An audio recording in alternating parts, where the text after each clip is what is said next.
We are very excited to start this important conversation. My name is Mohammed Bass, and I have the privilege of being the Senior Director of the Family Violence Services Program at Met Council. It is my honor to introduce our CEO, David Greenfield, who will MC the event this evening. David has been committed to public service for most of his career. Many of you know him and his incredible work as a local council member in Brooklyn. Under David's incredible leadership, Met Council's programs and services have grown exponentially. We now provide more services to more people than ever before, impacting thousands each month. We are grateful to have his leadership and skills as we continue to support the needs of the community. David, thanks very much again for coming this evening.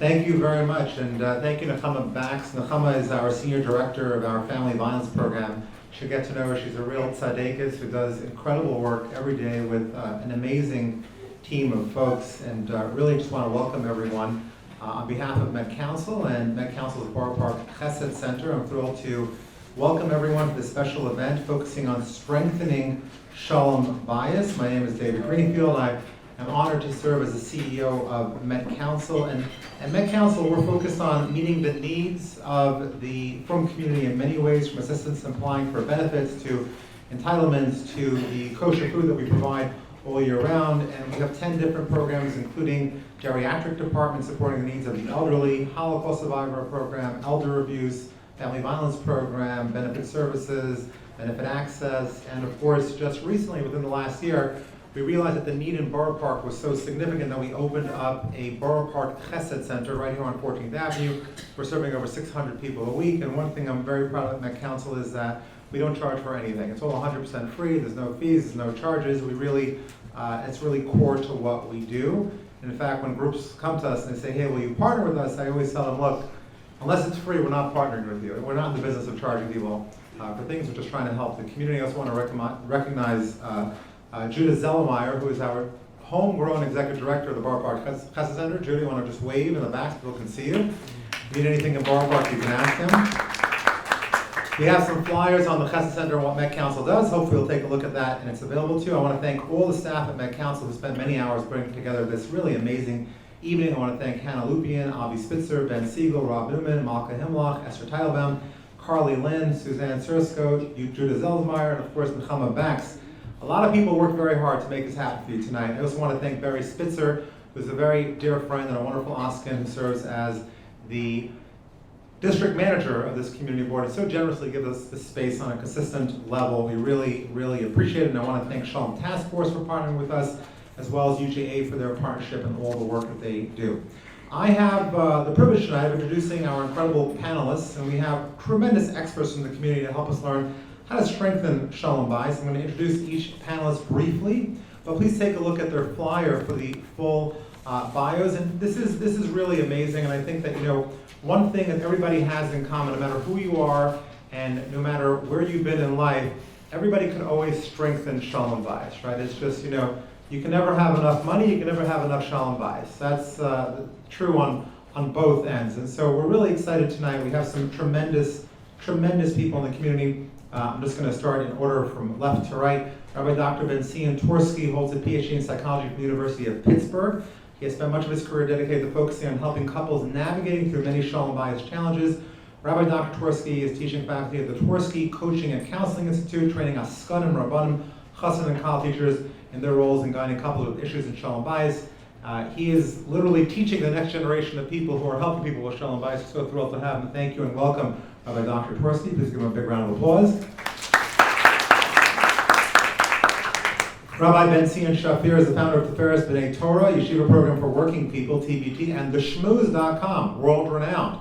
They literally get hits from all over the world on theshmooze.com. Rabbi Shafuer is the creator of the Shmooze, which is heard by over 10,000 people each week, bringing Torah and Hashkafa to Yid and everywhere. Rabbi Shafuer recently published his new book, Strengthening Shalom Bayis, 10 Really Dumb Mistakes That Very Smart Couples Make, a Torah-based guide to successful marriage, and the first 100 people who registered are receiving that book tonight.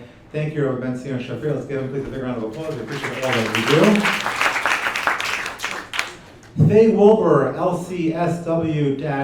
Do not ask me what that actually stands for, but apparently it's a very high level of certification. Has worked for the Jewish Board for many years. She's renowned in many capacities, including being the director of the Boro Park Clinic, coordinator of the Family Violence Services, and is presently the director of community engagement for Mishkan. Faye lectures and facilitates groups on healthy, unhealthy relationships, healthy communications, cultural competence, and family violence. She maintains a renowned private practice with a special focus on treating people of difficulty in their life and relationships, often because they have experienced trauma. Really thrilled to have her. Everyone knows Faye, and we are so grateful for her tonight. Please give Faye a big round of applause. Esther Teitelbaum, LMSW, is a licensed social worker on the Met Council Family Violence Services Program. Esther received her master's degree from Touro College and a special interest in working with families and those impacted by trauma. Esther has spent many years engaging with families in the frum community, whether it's working with college or supporting parents to help their children succeed both academically and socially. And she's a tremendous part of Met Council's in-house family violence team, and really grateful to have her with us tonight. Thank you so much, Esther. So the questions that were asked tonight, just to be crystal clear, were submitted directly by the public for this panel. We're obviously not going to give people's names and identifying information out of respect for the privacy and confidentiality of people. The format for tonight's event is going to be as follows. We're going to start off with a brief explanation of each panelist's view of Shalom Bayis. We're then going to move on to the community questions that all of you submitted.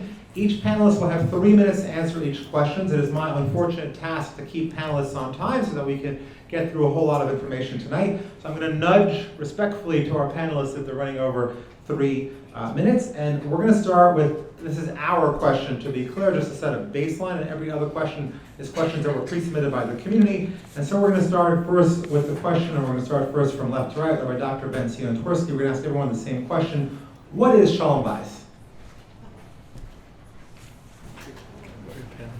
Shalom Bayis for me is bringing my wife to this event so that I'm careful to not say anything that I shouldn't.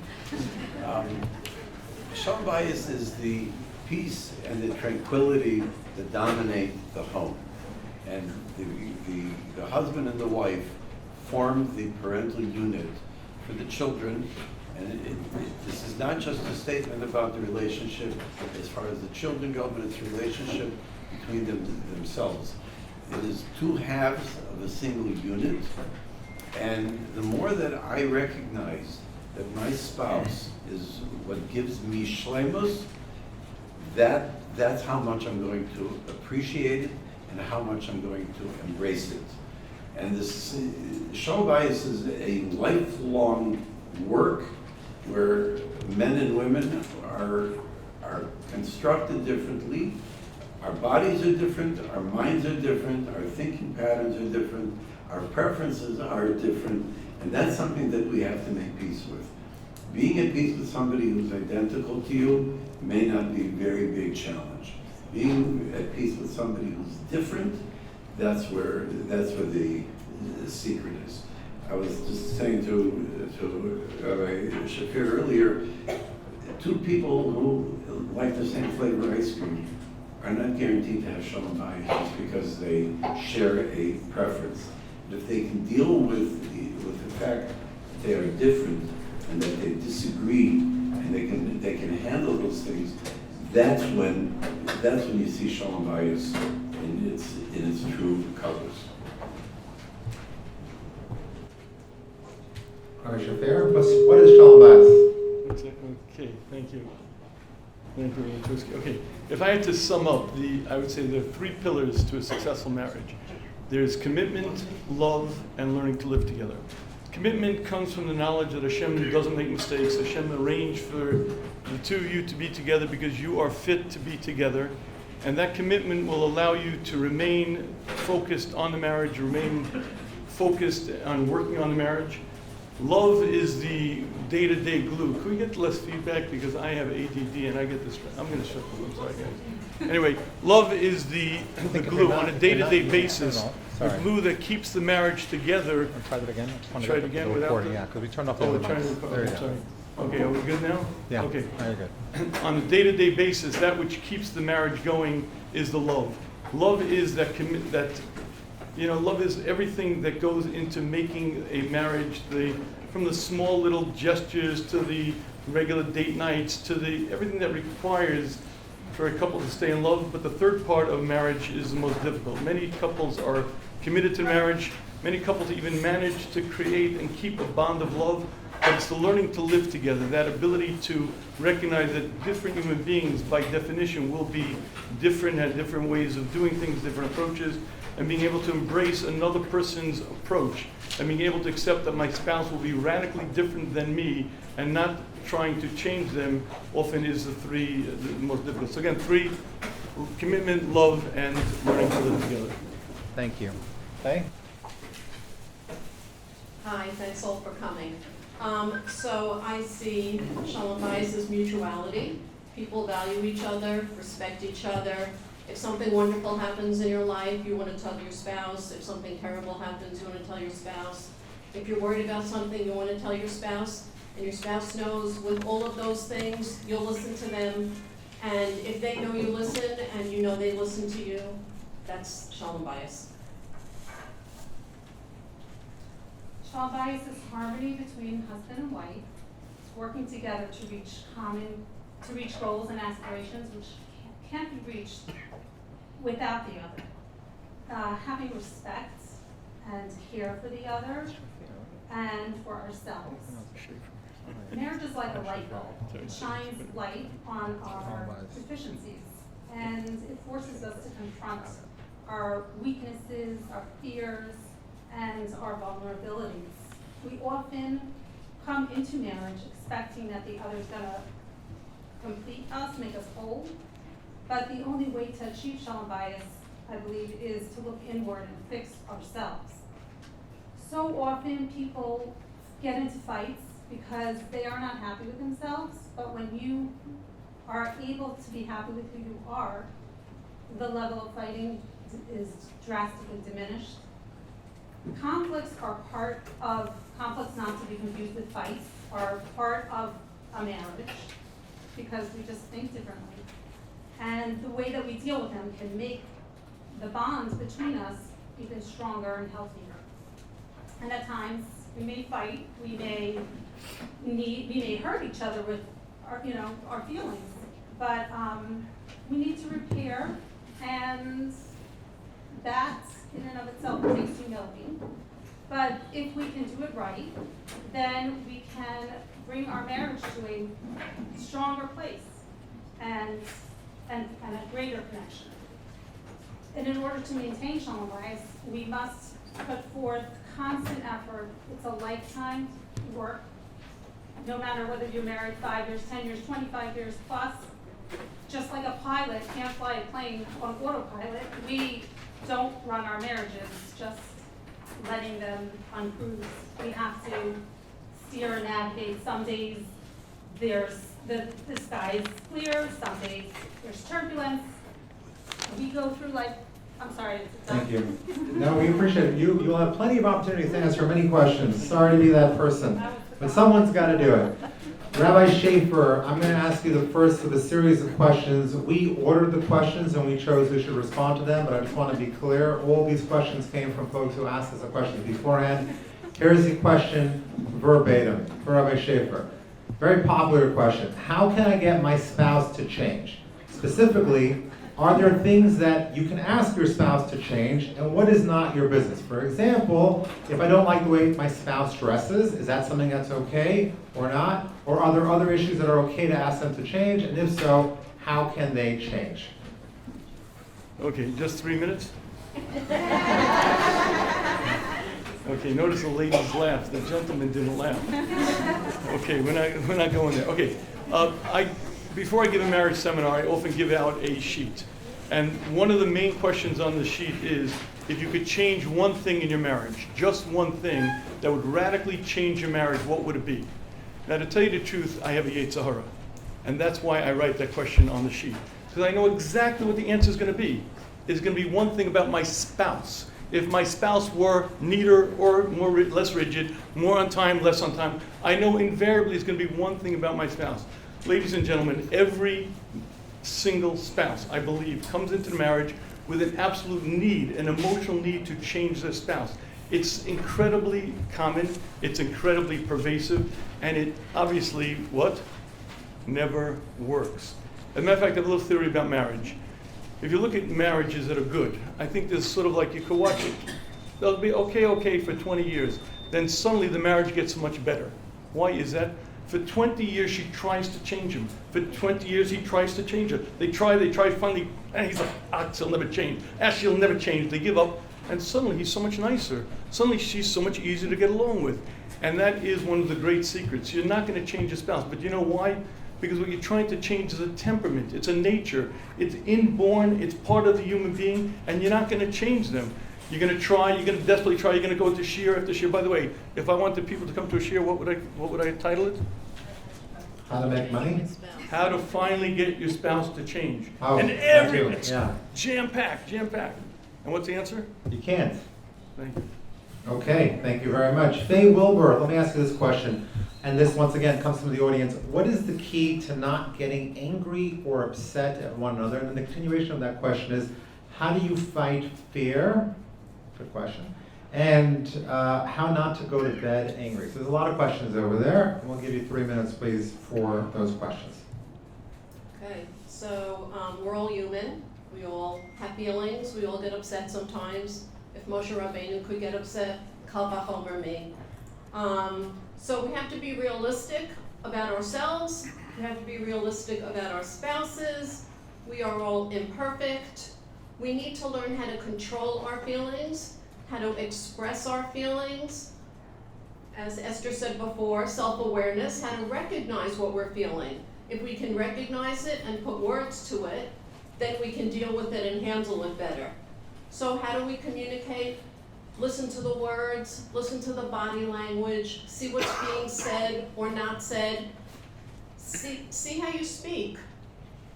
Not the content necessarily, it's the tone, it's the volume, right? We can be mean and nasty in a very flat tone. It sounds worse if we're yelling. How are we sitting? Crossing my arms and being erect means I'm not really listening to you. I'm just like in my zone. So that's the message that the person, your husband or wife, is going to hear when they look at you. Decide, is this important? Is it going to be important in 5 weeks, in 5 months, in 5 years? If it's not, give it up. Like, get over it. Like, it doesn't matter. If you can say it doesn't matter, it's not all that important, then you can have all this emotional energy to care about each other and to go to bed happy and smiling and to say, I love you, sleep well. Those are nice words at the end of the day for everybody to hear. And learning how to express your feelings in a way that they can be received well is very important. Thank you very much. Esther Teitelbaum, here's a popular question. How do I get my irresponsible husband to behave more responsibly? Wouldn't it feel great if we could snap our fingers and change someone? I know who I would change. The truth is we can't force anyone to do anything. And this is a common problem. Truth is life's circumstances and challenges, we hopefully will make the person more responsible, but for the here and now, we need to understand where this person is coming from and what's driving the behavior. We can manage the conflict if we can understand it. It's not our job to change someone, but we can understand, we can communicate our fears and our needs and our concerns to the person. We can say, I know you like to drive fast, but I get scared when you do. We want to communicate without blaming or accusing. Keep going. If you see you're going to be late, Chaim, can you please just call and let me know so I won't worry about you? And then thank him for coming through. But when we get criticized, we get defensive, and it's difficult not to get into arguments. So we don't want to get into that type of dialogue, because I can tell you from experience, I've done that way too many times. But there are levels of being responsible, and driving fast versus going out with your friends and drinking excessively. There are levels of being responsible. So yes, we do want to discuss that with someone if necessary. And if you feel like you can't trust your spouse at all, or if you can't it's a good idea to discuss it with someone. You may want to give Met Council a call. We work with men and women, and it's also a good idea to think about what feelings are coming up for you when this behavior is happening. Are you feeling ashamed? Are you feeling afraid? Are you feeling embarrassed?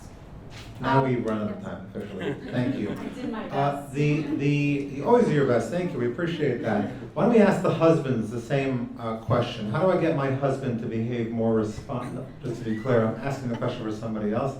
How do I get my irresponsible husband to behave more responsibly?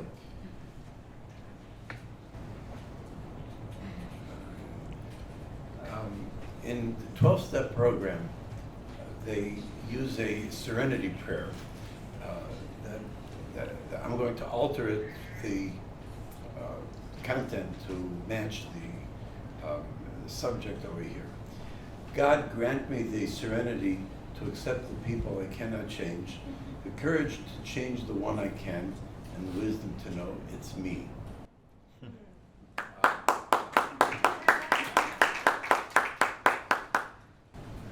It's completely impossible to change another human being. And I will ask the mothers here just to think about, even the fathers, feeding a baby jar or whatever it is, the beech nut or whatever, food to a baby in the high chair. And the baby doesn't want to eat, and he keeps his mouth closed. And you have to, you have to verspiel the kid and get him busy with, airplanes and trucks and the plastic tchotchkes from the kitchen. And then the kid becomes distracted and he's not concentrating on holding his mouth closed. So he lets it hang open and you're right there with the spoon and there it goes. And you have to be very careful because if you get the spoon in too far, the rest of the dinner goes out. So Rabbi Twerski, husbands are like babies, is what you're saying. No, we're talking about the changing piece. All right. Okay, if it goes in too shallow, it dribbles down the chin and you're right back to where you started from. Mothers, some fathers get it really good, but you get it far enough in to get the swallow reflex without the gag reflex. Success. You've succeeded in getting the food into the baby's stomach, but you did not control because the swallow reflex was not voluntary. It's a reflex, it's an involuntary reaction. So what you did is you tricked the system, but you did not control. And if we cannot control a 6-month-old baby in the high chair, how do you think you're going to control an adult? So the first thing is that you're not going to do it by putting any effort into changing them. What you can do is to set the environment so that it's conducive to the change happening. So that many times if I would have somebody who was a drug addict, an alcoholic, and seriously into it, I would begin by having the wife go for treatment and getting her own recovery and getting her own peace of mind. This is not about breaking the marriage. It's about enticing him. Hey, you know what? I see that this person has real peace of mind. Yeshiva das. I want some of that. And what you do is you're inviting rather than forcing change. Because when you force change, you get what Newton forgot to say when he made his 3 laws of physics. But the law of emotion is that for every bit of confrontation, there's an equal and opposite amount of resistance. And Isaac Newton forgot that one. We need to name it after somebody, but Rabbi Dr. Twerski, principal. Right. With that, I'm going to turn it over to Rabbi Shafuer. Tell us, how do you get your irresponsible husband to behave more responsibly? And I think it's all been said, and that's the essence of it. You can't do it. Give it up. You try, and you realize it doesn't work. Now the problem is usually we get so stubborn and we try, and we keep trying, and we blame everything but the reality. You can't do it. It doesn't. I think we've said it. It doesn't work. One thing I love about these questions is because they're anonymous, people can ask what they really feel. So, Rabbi Dr. Twerski, the next question that we have from one of our anonymous attendees is, how do I get my wife to treat me like an adult?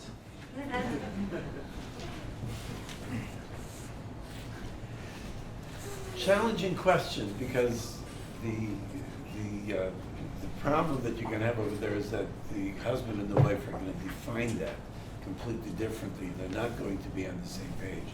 The wife will say, I'm treating him like an adult. And the husband's going to say, I'm being treated like a little child. And not being able to put the details to this so that we can actually see the contrast is going to stop the process from working. If you want to be treated as an adult, behave like one. Now, there are other outside issues that will affect these things. And the place for that conversation is not necessarily in a room like this where we're talking to people who live in the community, but it's more talking to the people who are in the mental health field, because there are numerous issues that people have that impair their ability to maintain the kind of social interactions with a spouse. And I've had numerous consultations over the years of couples where one of them is seriously psychiatrically impaired, whatever that may mean. It can mean many different things. And that literally doing all the work, if you were to address this as a marital problem, you're going to spin your wheels and you're going to get absolutely nowhere, because until you deal with the mental health issue, you're not going to be able to repair this from the relationship perspective.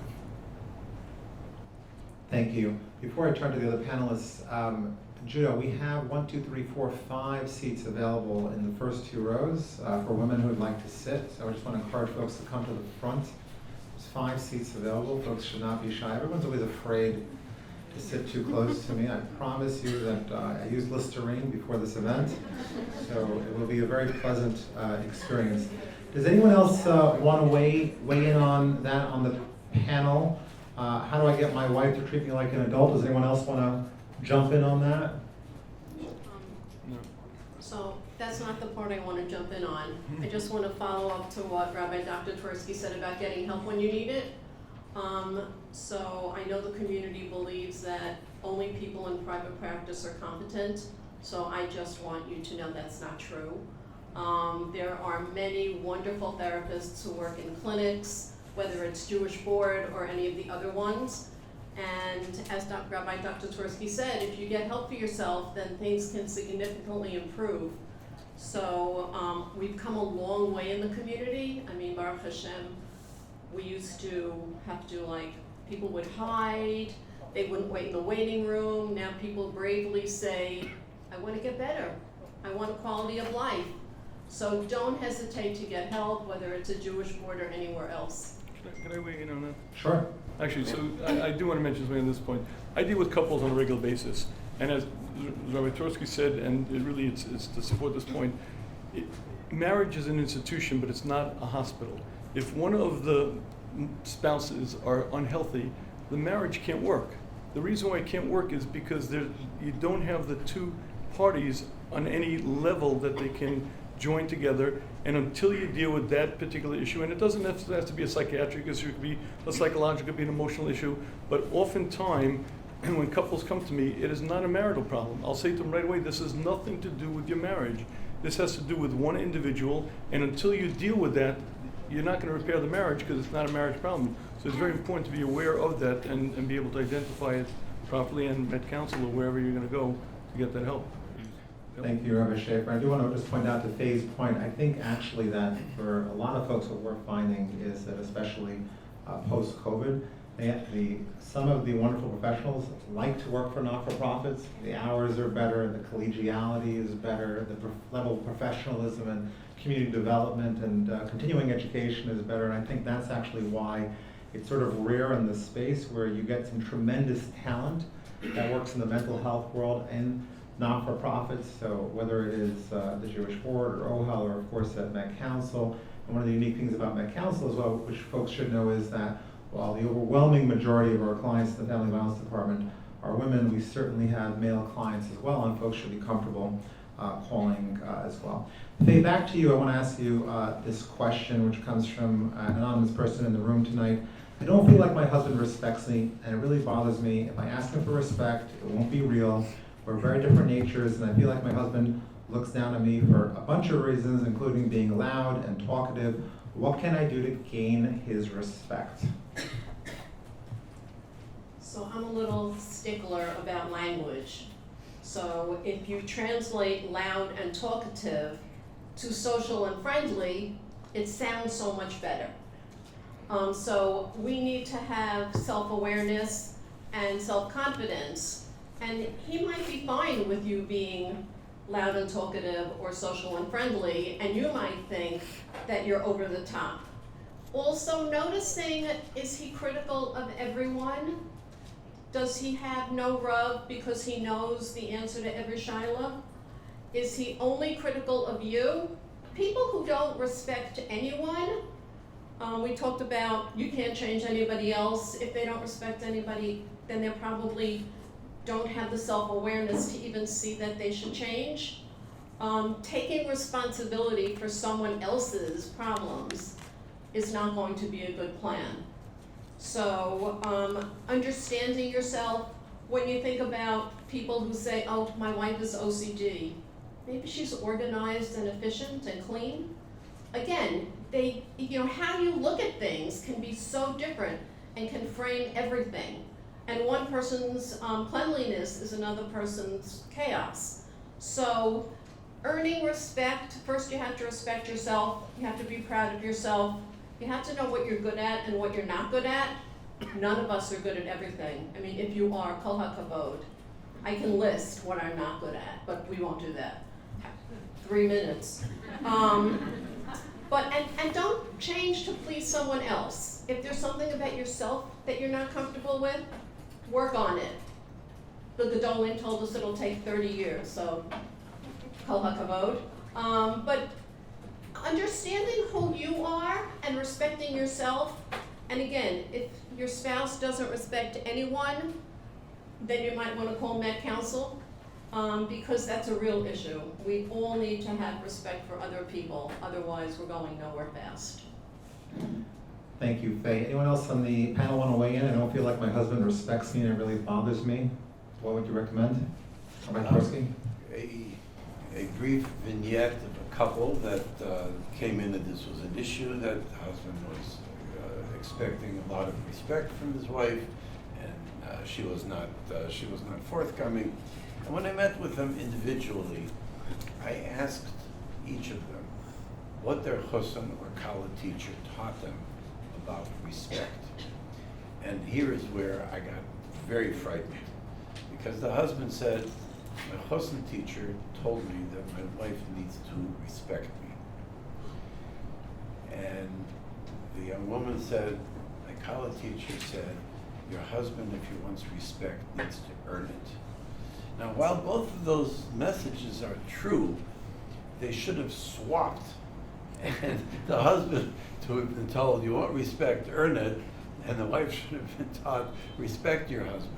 One of the things that's interesting about understanding relationships is that the Chacham Mikol Adam, Shlomo HaMelech, tells us in Mishlei that K'mayim Aponim El Ponim Kein Lev Adam El Adam. And the way in which two people sustain a relationship is that A's love for B sustains B's love for A, B's love for A sustains A's love for B. So that the affection and the relationship, the love that goes on between a husband and wife is a bi-directional relationship. And it's a process that has to continue going. When we have one person insisting, no, you have to do this for me, and it's something which is one-sided, they may be entitled to ask for it, but don't think that that's going to contribute to a relationship. That's not what marriage is. Marriage is not about the wife respecting the husband. Marriage is about the way that they interact. There is mutual respect going on constantly. Thank you, Rabbi Twerski. Anyone else want to weigh in on that? I would like to weigh in. You know, one of the most difficult problems we have in marriage is that we are of opposite genders. And what happens in your world is very accepted, and becomes the norm. And I find this to be a very real problem. You see, men and women act very differently, and I'll give you a good example. When the first Rules in a Parsha book came out, I needed it it was basically edited. I needed a last copy edited. So I asked my mother-in-law if she would look it over the last galleys, and she did an excellent job. And I was going to write an acknowledgement. I would thank my mother-in-law for editing the book, but there's nothing that gives a mother-in-law more joy than correcting a son-in-law, so I don't have to thank her. I didn't write it. Years later, my wife told my mother-in-law that you should have written it's cute. Anyway, here's the point. Many times, mother-in-laws get a bad reputation. Why is that? I believe one of the reasons is because the mother-in-law is a maternal instinct. She's good, she's giving. The young woman brings home the young man, and the mother-in-law, future mother-in-law, sees a fine young man. But even a fine young man could do better, so she does everything in her power to make him even better, to improve him. He can improve, more improvement. And inadvertently, what she's doing is she's treating him with a tremendous amount of disrespect. In a man's world, for sure, unsolicited advice is very, very ill-received. Many times in a woman's world, it's not so ill-received. As a matter of fact, if a woman's baking a cake and you know how to do the recipe better, if your girlfriend is making a mistake or something, you'd help her, she'd feel happy and you feel happy. But typically in a man's world, it's very ill-received. And one of the great secrets of marriage is to learn that what you like doesn't define reality. Your experience is your experience, but if it turns out that your husband doesn't like that or your wife doesn't like it, your job is to understand their world, to climb into their experience and realize what matters to them. This issue of honor, of covet is a big deal, typically more to men than to women, but more than anything, understanding what your spouse enjoys, what they don't enjoy.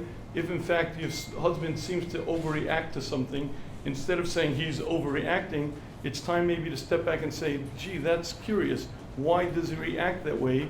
And when you begin climbing into his world, you see that he has a different reality, he experiences things differently, and when you begin to explore his world, you might just see that he's rational, sane, but working with a different set of criteria, and you may come to a much better Shalom Bayis because you have a much better understanding.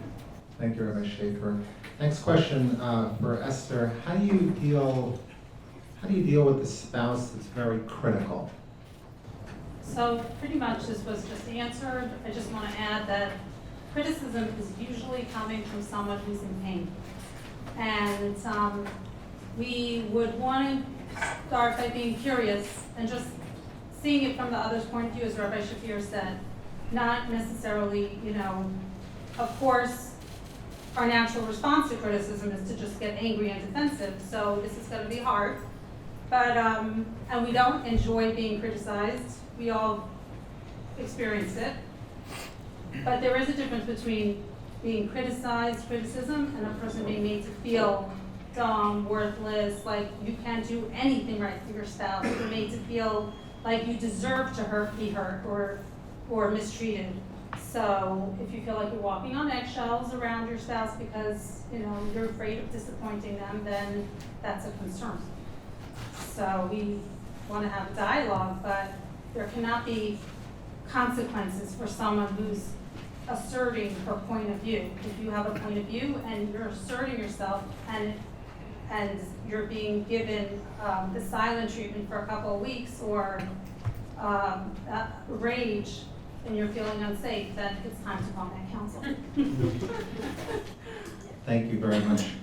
Rabbi Dr. Twerski, I'm going to use my moderator's privilege to ask a question that I have, something that you referenced that I think is relevant to folks, and it's not directly for folks in the room, but everybody in the room knows someone or potentially has someone who eventually will be in shidduchim. My oldest is 15 years old, but it's relevant to everyone. And I'm curious, from your vantage point, what advice do you have to people who are about to enter shidduchim as to what to look for in a spouse to make sure that there aren't these issues that keep coming up? And once again, these are people who are dating anywhere from one date to a few weeks to a few months. And then potentially, what sort of preparations should there be for people who are eventually taking that step? I'm going to be the Goylem and answer the last question first. There's three major ingredients that go into being prepared for marriage.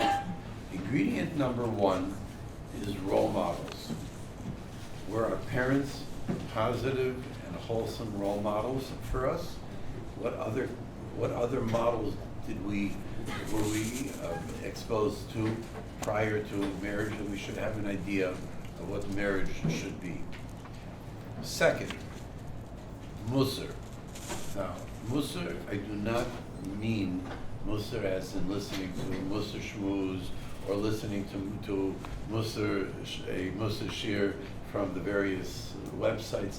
That's not what I mean by that. And I don't mean in the yeshiva system where they will have a Musar Seder, usually for some in the vicinity of a half an hour every day. I don't mean that either. I mean Musar where there's the Asela Chavav, where somebody has a Rebbe that they're close to who can guide them so that they can work on their own personal growth and their own self-improvement. Everybody, by virtue of the fact that we're members of the human race, have imperfections. A cow is as perfect when it's 5 years old as it was when it was born. It got bigger, but that's about it. It never improved. There's no such thing as an animal becoming a better animal. What does happen with a human being is that we're created to be imperfect, and when we spend the days of our lives working on bringing ourselves closer to the ultimate perfection, which we can never achieve because only HaKadosh Baruch Hu can be perfect. So recognizing that we are going to have our weaknesses and our flaws, our defects, we need to do something with during our formative years where we address that, we study it, we learn about it, and we learn how to get the help for it. And sometimes your mashgiach, your Rebbe can be excellent. These are very often precious resources. Sometimes not, and the mobility of going from yeshiva A to B for 1 year, for 2 years, whatever, sort of minimizes that. But we do need to have that. And then the third element, of course, is the preparation. When we know somebody's getting engaged, we want to talk to them about preparing them as a chosen or as a kala. And while there have been major strides over the last number of years, there's many more improvements necessary so that the system can work an awful lot better. Thank you. Anybody else want to weigh in before we? Rabbi Shafer? Yeah, okay. I'm going to weigh in on the first one, not to meet as a golem, but now first. So one thing I highly recommend, when young people go out, there's the paper test and the Bashar test. The paper test should be done before you go out. In the paper test, you're looking primarily, in my understanding, for one thing. Is there anything that you're not going to see on the date that is a part of the person? Is there some psychological instability, some unwholesomeness? Is there something that's not going to show on the date? Because typically, we human beings are very good at hiding ourselves. And not to say that people are trying, but everyone puts on their best show, and no one is going to let all the secrets out. So therefore, before the date, it's the responsibility of the parents or whoever the adults involved to do the paper test to see in broad general strokes, are you guys holding the same place? Are there any skeletons in the closet? Anything that you're not going to see on the date? And then when you go out, you do the Bashar test. The Bashar test really is up to the young couple themselves. Does it work? Does it click? Is there a commonality? But you see, you're letting them do the decision-making process of, is it a fit? It provided that what you see is what you get. Before one of the key issues is you don't always see that, and that's where the paper test comes in, where before the date, you want to make sure that you know anything that's possible to know that's not going to be seen on the date. And then when they're on the date, you're looking primarily for one thing, to see if they're holding in about the same place. Is there commonality? Does it seem to go well? Do you look forward to the dates? And by the way, folks, I get these questions on a regular basis. I've been going out 6 dates. Should I continue? Should I break up? There's one single question. My Rebbe used to ask this question over and over. Do you enjoy your company? Is it going the right way? Do you feel comfortable? Is there a certain commonality? But how do I know she's going to be the right one? You can't know. Most questions in life you really can't know. Your job is to see if you're aligned in the same place, if you're holding the same place, and then there's a sort of commonality. It just sort of feels right. It just feels like you're aligned. That means you pass the Bashar test, you pass the paper test, pass the Bashar test, and then you know that you've done your part, and then it's up to Hashem. Oh boy. Can I ask a question? Thank you. We're going to take questions in the end. Faye, I think you wanted to go next. Thank you. I did. So years ago, someone taught me this. She said, you don't ask a Rosh Yeshiva or a principal about a boy or a girl. You ask the lady who works in the kitchen, how does she get treated by this boy or this girl? You ask the janitor, does this kid pick up their paper or leave it there and wait for the janitor to pick it up? That's showing respect for people. So that's one of the things you want to look for. How does a person deal with adversity? Everybody has adversity, even if you're little and you're in 3rd grade and you get picked on. How did they manage that? And what skills did their parents teach them to manage adversity? Because life has bumps in the road and we all need to deal with them. And when you get married, you want to be a partner with your person to go through those bumps because you can't fly over them. Oh, and who are their friends? Do they have nice friends? Any friends?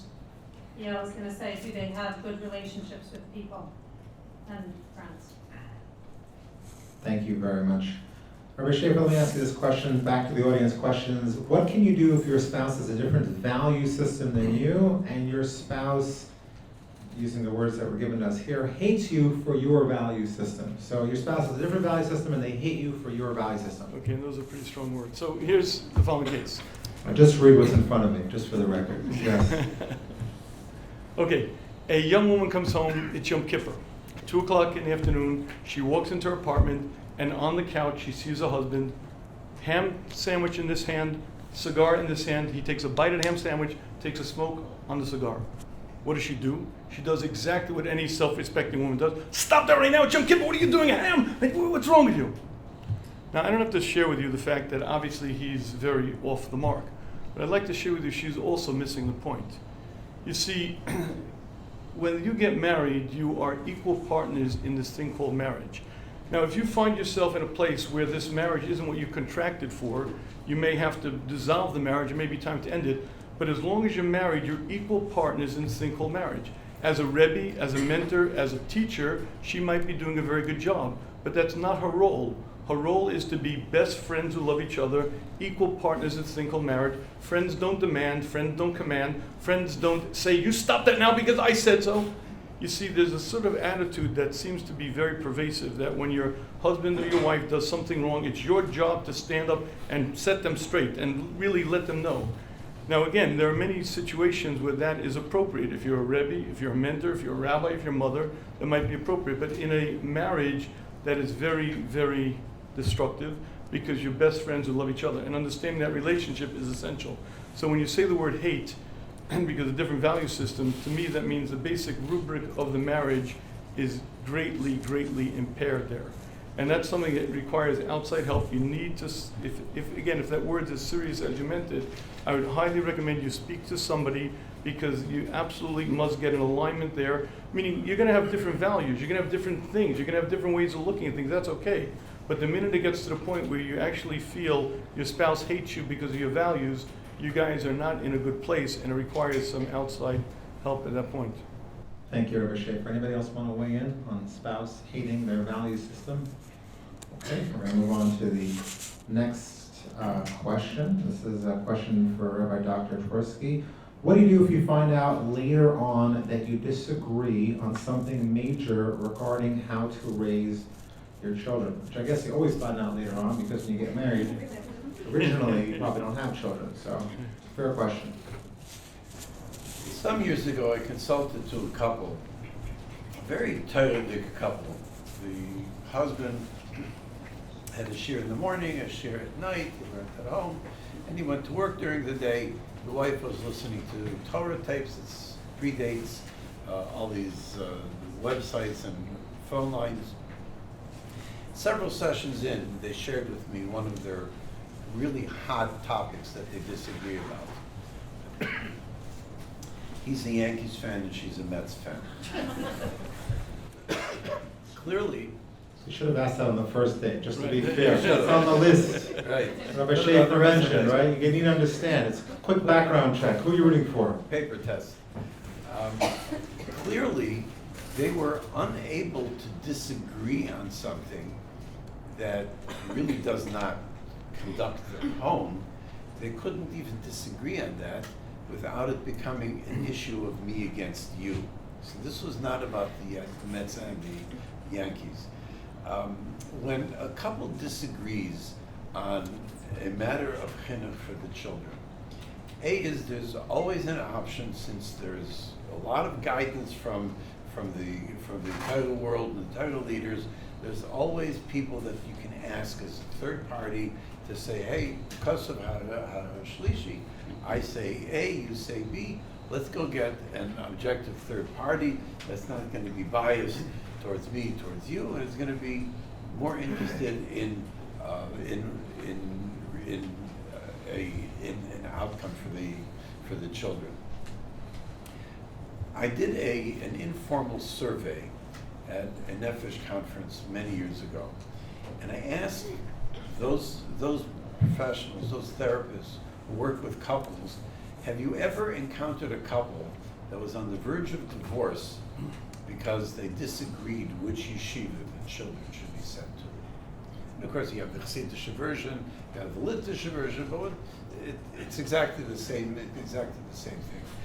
Nobody was able to identify a single case that they ever had of a couple whose marriage was on the rocks because they disagreed if the children should go to Vision of Bells or Torah V'Davs or the Mir.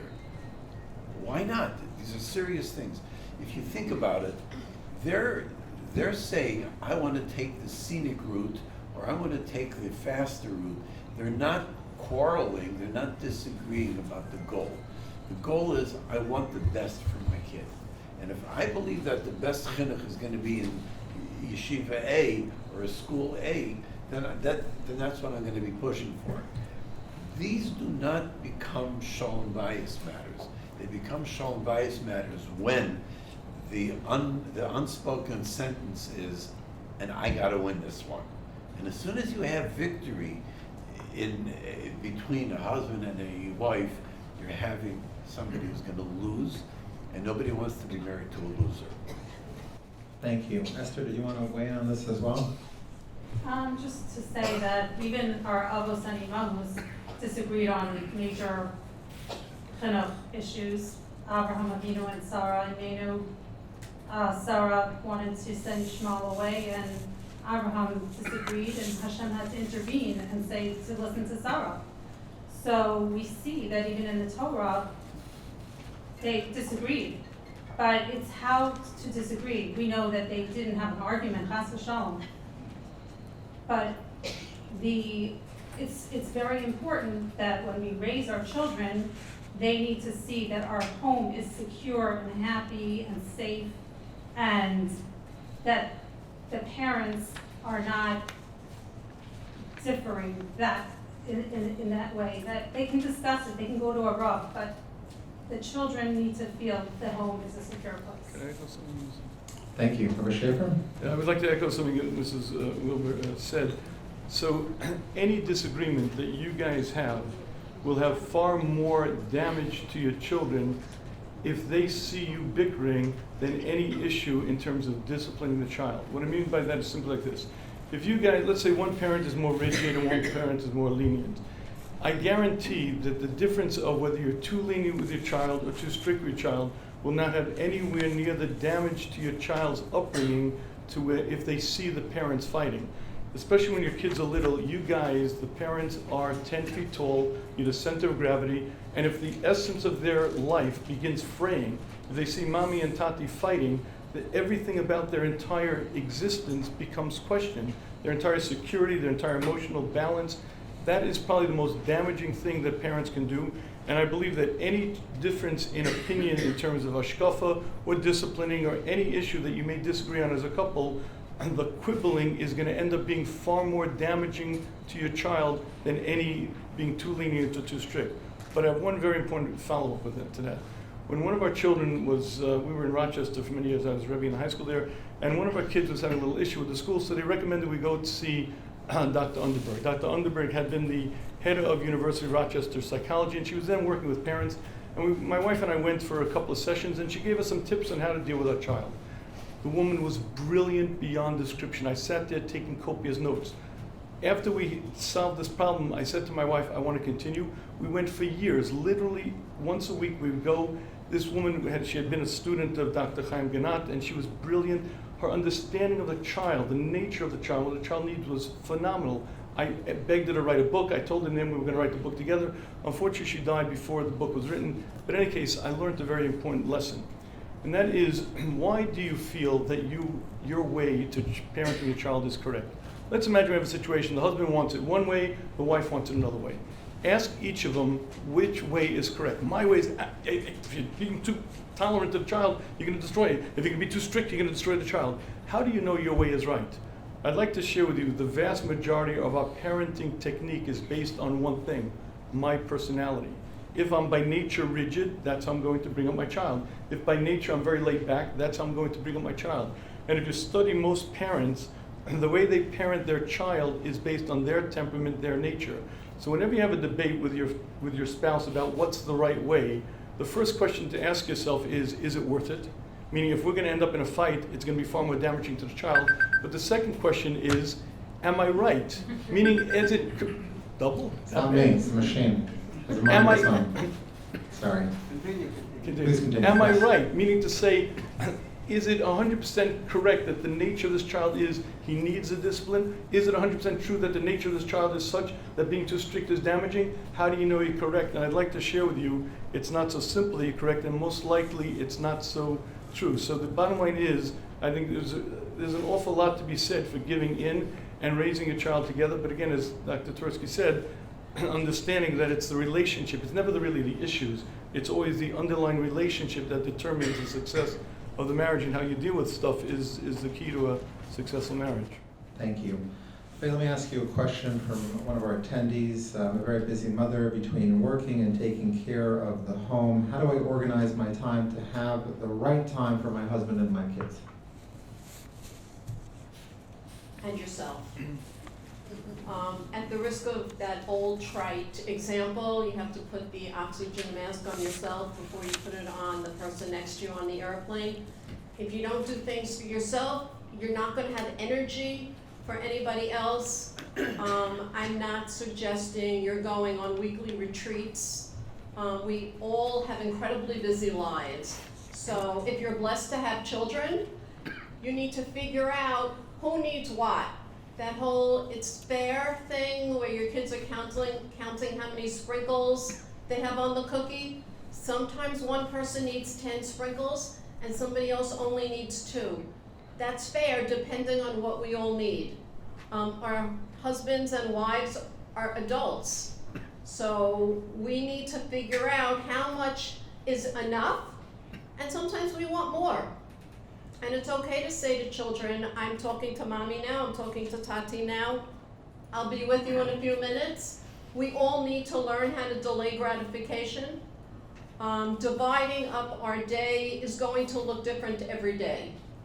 I remember coming home from work one day and I was in the car, I had a really stressful day and I was driving the kids home and I said, if I were you, I wouldn't talk to me until we're home and I'm in my civilian clothes, which meant I took off my glasses, my hair, my shoes, put on a snood and a house coat, and then I could exhale and be civil. If they were going to talk to me earlier, I was just going to be grouchy and it had nothing to do with them.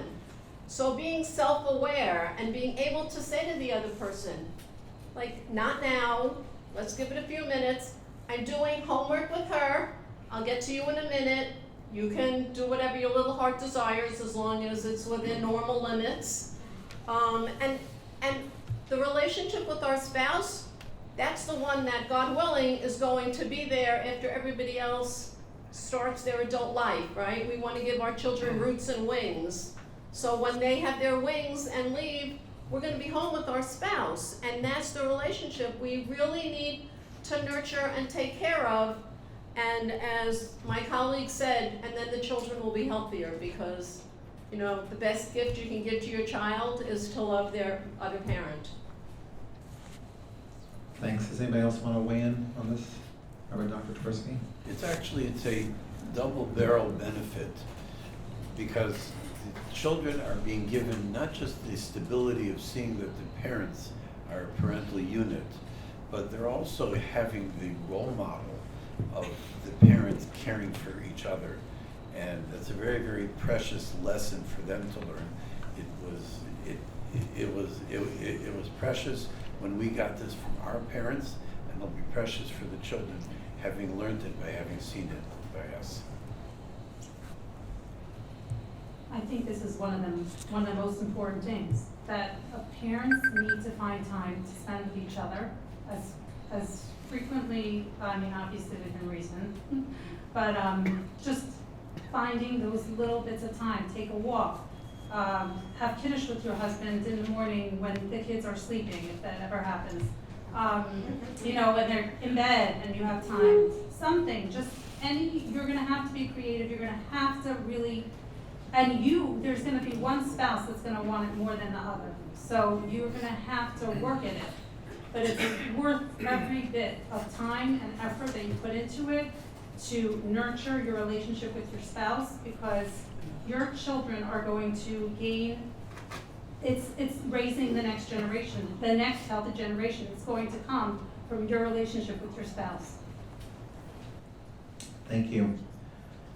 Next question for Rabbi Shafuer. The question is, when I first got married, we were excited and happy, and over the years, we've grown apart. Why did we grow apart? Okay, it sounds like a follow-up on what Mrs. Wu was saying. Okay, I get the phone call. It sounds something like this. Rabbi Shafuer, thank you for calling. I need to speak to you. What's up? It's my husband. What's the problem? Well, he's responsible. He learns. He dominates. He's good with the kids. I say, sounds pretty good. What's the problem? The problem is, I don't love him. I don't love him. How long you married? 10 years. How many kids? 5 kids. So what do you do? Ladies, what do? You get the phone call, I don't love my husband. So what do you do? Anybody? So I'll tell you what I do. I ask a question I always ask. Madam, tell me, last month, how many times did you and your husband go out? Well, go out doesn't mean to a bar mitzvah, to a wedding, to your mother-in-law. How many times did you and your husband go out to just enjoy each other's company, to be together? We didn't. The month before that, how many times did you go out? We didn't. The month before that, how many times? The month before them, I stopped by about 8 or 9, and then I'll say the words, Madam, don't you understand? You're like 2 ships in the night. If you're not going to spend quality time together, if you're not going to spend time together as a couple, you're going to drift apart. It's inevitable. And then I say those radical words, ladies and gentlemen, is everybody sitting here? Everyone's sitting down? Okay. A couple should be going out once a week. One second. Once a week, not once a month, not once a year. A couple should be going out once a week. Every week they should be going out. Rabbi, are you crazy? Who could afford it? And who could afford the babysitter? And my husband just started a new business and he's way too busy. Anybody hear the pushback? So I have an answer to that. What is the costs for alimony, for court costs, and divorce lawyer? How busy are you if you're running 2 households and you're trying to then work things out? It is a lot cheaper, a lot more fun, and a whole lot more effective to spend time working on your marriage. And one of the necessary ingredients is to be going out regularly. If once a week sounds impossible, ladies and gentlemen, it's not. But you can find a way. More than anything, you have to steal back your marriage. You have to make sure that you spend time together, you have to bond, you have to connect, and there's nothing other than spending time together that will ensure that. And along the lines of what Mrs. Wilbur was saying, I'd like to stress one point. You have to steal back your marriage from your children. The greatest gift you could give your children is a secure marriage, but that requires time. And it means going out, it means spending time with your spouse, even if Ruchi doesn't know every Ramban and Chumash, even if your son doesn't get 100 on the math test, they'll be fine. But if your marriage starts to fray, then all bets are off. The single greatest investment you can make in your children's health and happiness is your marriage, but the only way to do that is to spend time together. You have to spend time as a couple. There are many parts to it, but certainly at least the date night and everything else that goes in, along with a couple being in love, that requires the time needed to do it. Thank you, Rabbi Shafuer. Anybody else want to weigh in? Twerski. There was a book written a number of years ago. The author's name is John Chapman. The name of the book is 5 Love Languages. I'm sure many of us have heard of it. And then there are 5 love languages for airline pilots, the 5 love languages for sanitation engineers. So there is a Frum version that was co-authored with John Chapman and a Frum mental health professional. The purpose of love languages, I'm going to go through it very quickly. You can research this very, very easily. But the premise is that within a marriage, the husband and the wife need to be conveying the message of love to each other continually. And as I mentioned earlier, it's a bi-directional thing, so that they each have to do this. Now, the problem that there is, and it's even an English phrase, this doesn't talk to me, right? Do you like chocolate cake? It doesn't talk to me. I don't carry on conversations with chocolate cakes. But when we're talking about understanding a talking a language, we have to know that the person that we're communicating with understands that language. And we each have preferences. So the 5 love languages that are listed in the book is number 1, words of endearment. The order doesn't matter. Saying nice things to each other. The second thing is gifts. The third thing is spending time together. A fourth thing is acts of service. A fifth thing is physical touch. Now, if there's the book comes with a questionnaire for the men, a questionnaire for the women. And there's either 19, 20 questions, and it gives you this this way of how to score it, and you can discover for yourself what are the languages that you respond to best. So that some people don't care about spending time together, but they do care about gifts. Or they don't care about gifts and they care about acts of service, etc. What happens now is that I would have to take this questionnaire and my wife. Now I take her questionnaire, I look at her score, and she needs acts of service. That means instead of buying her gifts, I need to be more concerned with taking out the garbage or helping with various other chores in the house. That's what talks to her.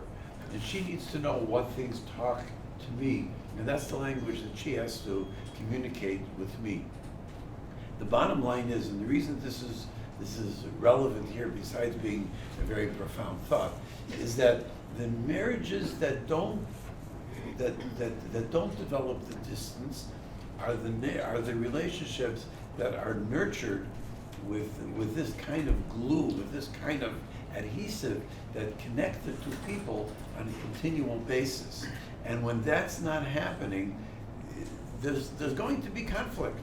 I want Fleischig for supper. I want Milchigs. There's golden opportunities constantly. And if we don't have those forces that bring us together with these positive messages going both ways, the drifting apart is able to happen. Thank you. I just looked it up. The 5 Love Languages by Dr. Chapman is available on Amazon for $7.57. In case folks are interested in ordering it. On Prime, they'll get it tomorrow. Jewish Marriage Initiative. Great. Final question as we're wrapping up for Rabbi Dr. Twerski, and then I'll turn to Esther Teitelbaum, which is, how do I know if my problems in my marriage are quote-unquote normal? Or how do I know if my problems are not normal and I need to go to a professional or a Rav? And in addition to that, how do you deal with the situation when one spouse refuses to go for help? One of the things that we have in our community is, aside from having a growing population of pro-mental health professionals, we have a variety of other people in positions where they could call themselves being in a helping profession. So there's Askanim, there's Rabbanim, there's Roshi Yeshiva, there's Shalom Bayis Machas, plus. And the challenge that we have is that when somebody ends up in front of a mental health professional, there is a possibility if the problem exists, that somebody's gonna be able to nail the issue. So that I'm just flashing back on a consultation that I had with someone in the Jewish community.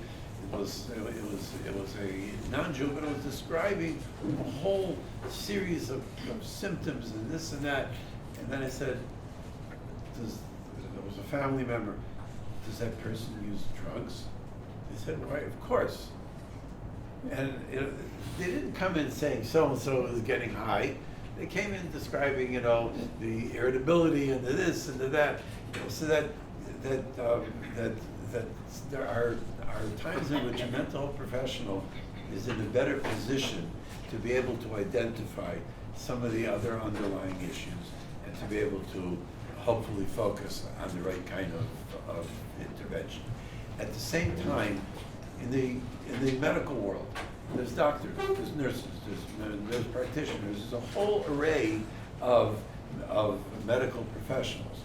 But there's also first responders, so that if somebody, chas v'shalom, has whatever sort of a medical incident, the first they're gonna call is Hatzalah, or 911, or somebody who's gonna be first responder.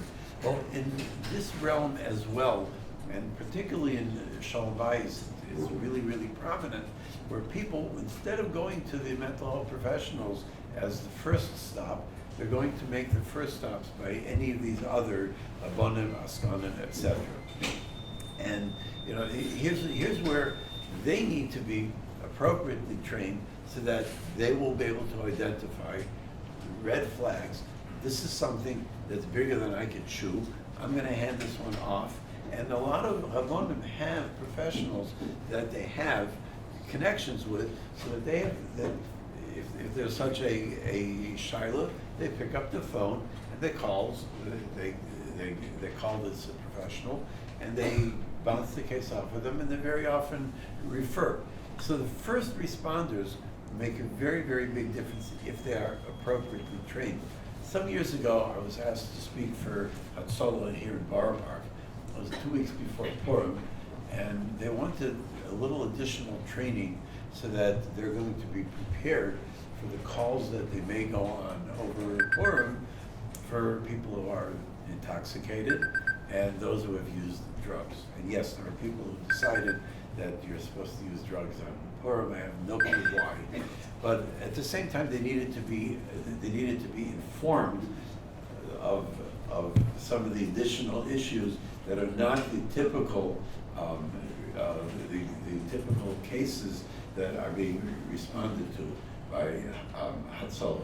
Sometimes you need to go a step above, or at least the first responders need to be in a position where they're appropriately trained. Thank you very much. Esther, did you want to add to that as well? I wanted to address the idea of when one of the spouses refuses to go for help. I want to acknowledge that's very painful. And the one who is interested should go for help. They should go alone. It's possible that down the road there will be a way to bring the other spouse in for help. But one should know that one person can affect a great change in a marriage by just going and making a small change. And because that will affect a chain reaction that, if the other spouse may react very positively to the change that person made just by going alone to that therapist. So we can affect great change by going alone to a therapist. I have experiences with clients. Either way, by going in alone, you'll learn strategies to help you manage the dilemma.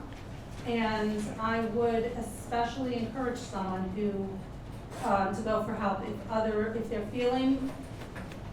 if they're feeling a lack of trust, isolation from family or friends, belittling. Sometimes couples therapy is not appropriate, may not be the first approach, because therapy should never feel scary for someone about what could happen after the therapy session. So we want people to know that. Also, of course, I just want to say that we want people to have a relationship with the Rav. That's a wonderful thing. and it's very helpful to marriages. But when things take a dangerous dynamic, we then professional help is appropriate. So feel free to reach out to Med Council if there's an increased warning signs of, any of the above that we've talked about, rage and validation. And again, I wouldn't want to put someone who's feeling victimized in couples counseling. I would want to rectify the power dynamic first. Thank you. And just to share with folks that number, as Rabbi Dr. Twerski pointed out, in case of true emergency, and it is a serious situation, you certainly should call Med Council for free and confidential advice. The Med Council hotline is 212-453-9618. That's 212-453-9618. More information at medcouncil.org. We're wrapping up. I just want to ask everyone, we're going to start from right to left, 60 seconds, final thoughts on today's program. Anything that you feel like you really wanted to say, you want to get it out now? 60 seconds or less. Please, take it away. What happens when a spouse brings up things that happened 5-10 years ago? We're going to get to that in a second. I just want to give the panelists a chance to wrap up with their final thoughts. Thank you.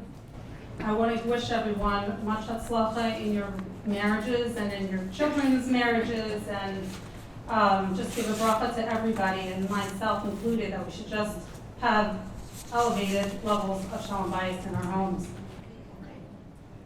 Thank you. Faye? I wanted to thank Nechama Baxt and Judah Zellermeyer, and of course David and Med Council for hosting this. I want to compliment all of you for coming. Really wonderful. And you don't have to wait to be miserable. You can improve every single day. Just keep working at it.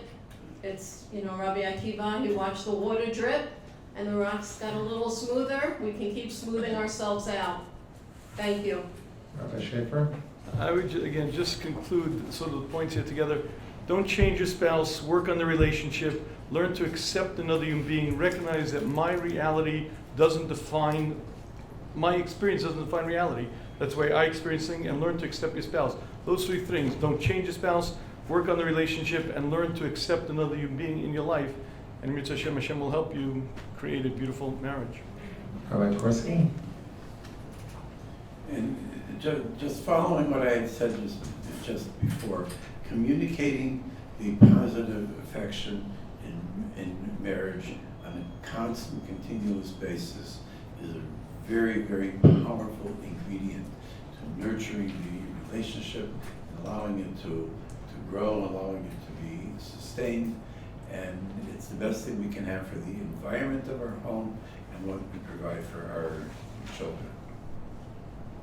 Thank you. I really just want to thank all of our tremendous panelists, and I want to thank everybody for coming out. It's really been an amazing event. The one thing that I will reiterate in my moderator's privilege is Rabbi Dr. Twerski's point, which is talk to anyone who's gotten divorced. They will tell you how traumatic, expensive, and life-altering that is. It really should be a true, in case of emergency, break glass kind of situation. Anything you can do to avoid that, strongly encourage you, and certainly encourage you to reach out to Met Council if you need help. And I want to thank everyone. I have to say I've had the privilege of being a part of hundreds of these. This has really been a tremendous evening. I want to thank Nechama and the entire team, everyone who came out tonight. This is really wonderful. We are keeping it on time. We're concluding at 9:35 p.m. If you need any help, you can come to medcouncil.org. We're going to stick around if you have any questions. Thank you very much for those who want to leave. And if you want to ask questions, you can come up and ask them. Thank you so much. Thank you. Thank you so much. Thank you.